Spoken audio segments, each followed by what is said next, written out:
Hello guys, welcome to विद्यार्थी update. जैसा कि आप सबको पता है, इस चैनल पे हर एक जॉब की नोटिफिकेशन या उसका एडमिट कार्ड या उससे रिलेटेड कोई भी चीज़ हो, तो कोई भी अपडेट हो तो उसकी अपडेट सबसे पहले आपको इस चैनल के थ्रू मिल जाती है।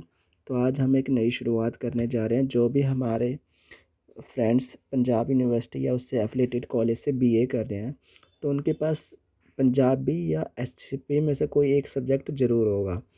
तो अगर हम एससीपी की बात करें तो एससीपी मोस्टली 60 to 80% लोगों के पास होता है।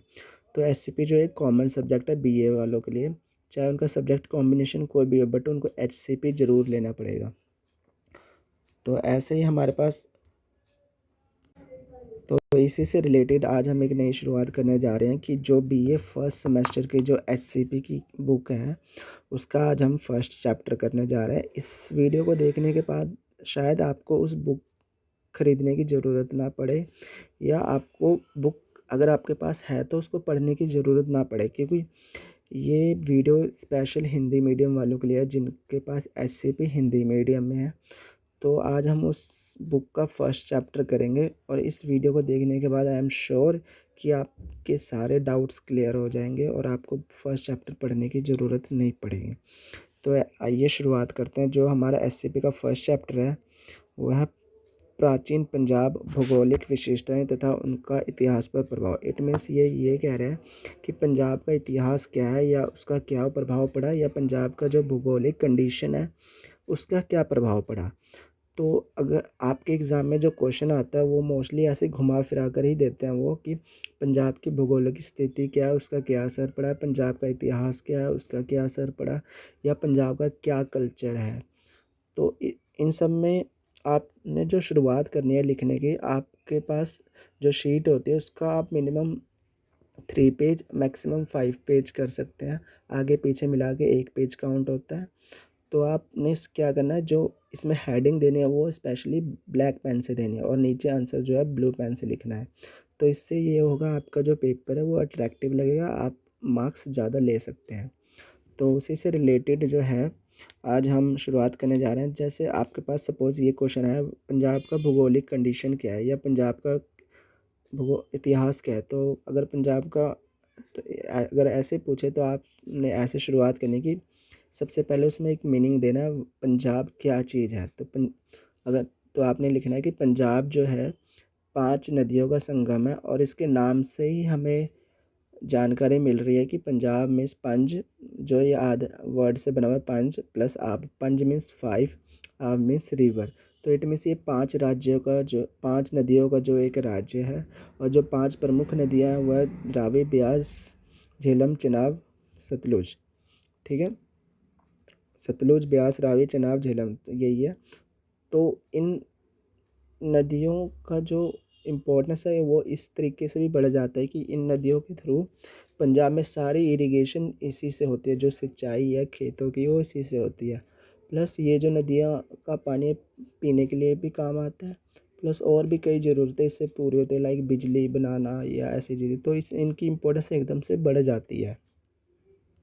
तो आपने ऐसे लिखना है, पहले आपने देना है मीनिंग ऑफ पंजाब। उसके बाद पंजाब को इतिहास में अलग अलग नामों से भी जाना गया है। जैसे कि आपको पता है कि जैसे महावाक्य युग में इसे पंचनंद के नाम से जाना गया है। उसके बाद पैटामोमिया, उत्तरपथ, पंजाब का नाम टंकी भी था एक 7वीं शताब्दी के टाइम पे। एंड उसके बाद लाहौर सूबा भी कह सकते हैं, या सेकाई। तो आपने ऐसे लिखना है कि पंजाब को अलग अलग नामों से भी जाना गया है, तो आप ये नाम मेंशन कर सकते हैं। तो आपका इससे पंजाब और उसका मीनिंग क्लियर हो जाएगा। पंजाब की डेफिनेशन क्या क्या नाम थे उससे ये क्लियर हो जाएगा। तो आपका एक पेज में ये आ जाएगा सारा। उसके बाद आपने उसके आगे लिखना है, जैसे पंजाब का भारतीय इतिहास पे क्या महत्व था, आज हम ये करते हैं। तो पंजाब का जो भारतीय इतिहास था वो अलग अलग कारणों से भी जाना गया है। जो पंजाब का इतिहास था वो इंडियन हिस्ट्री में एक बहुत इंपॉर्टेंट रोल प्ले करता है। लाइक जितने भी हमारे आक्रमणकारी थे वो पंजाब से होकर ही इंडिया में दाखिल हुए थे। तो जैसे कि हम इसमें पढ़ सकते हैं कि भारत विभिन्न राज्यों के बीच पंजाब अनेक कारणों से अपनी एक अलग पहचान है। इसकी भौगोलिक स्थिति भी ऐसी है जो पंजाब को अलग अलग स्थान प्राप्त करवाती है। और जब 5 नदियों का संगम है, इसका भी एक अलग ही इम्पोर्टेंस है, जैसा कि मैंने आपको बताया है।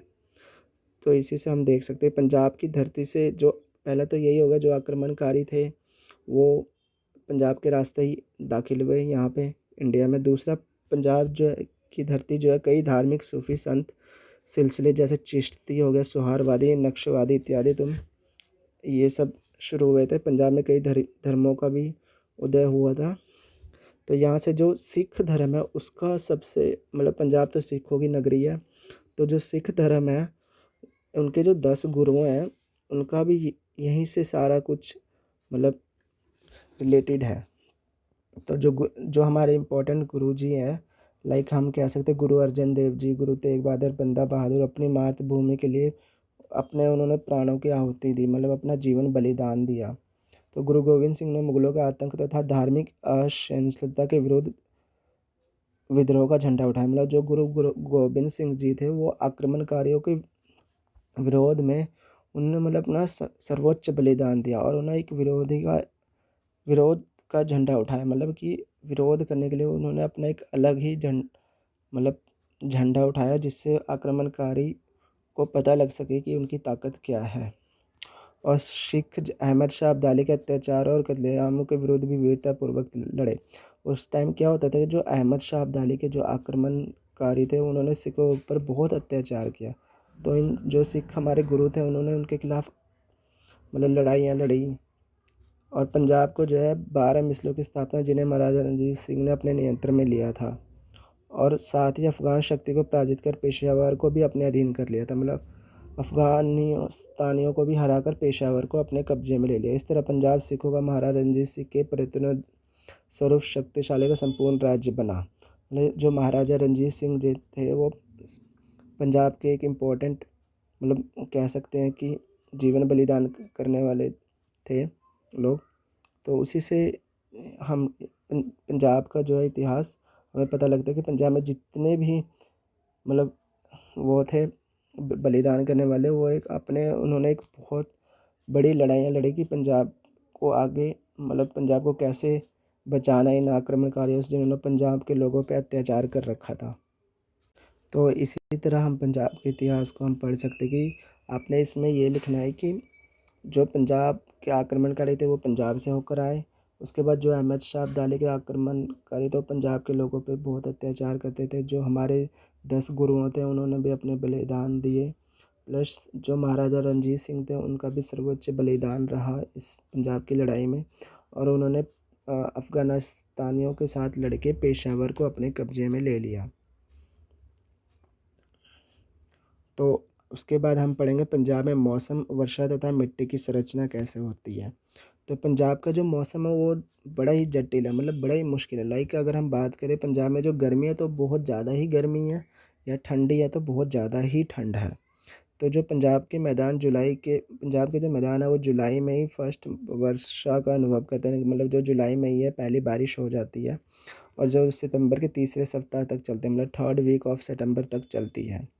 तो पंजाब में दिसंबर जनवरी में भी वर्षा होती है, उस टाइम ठंड भी बहुत होती है और वर्षा भी बहुत होती है।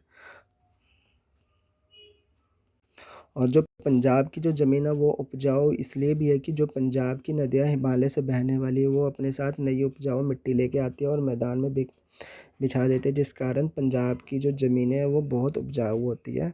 इस और इसके कारण पंजाब को जो है अनाज का गोदाम भी कहा जाता है। तो उसके बाद जो हमारा नेक्स्ट टॉपिक है उसमें पंजाब की वनस्पति तथा वन्यजीव।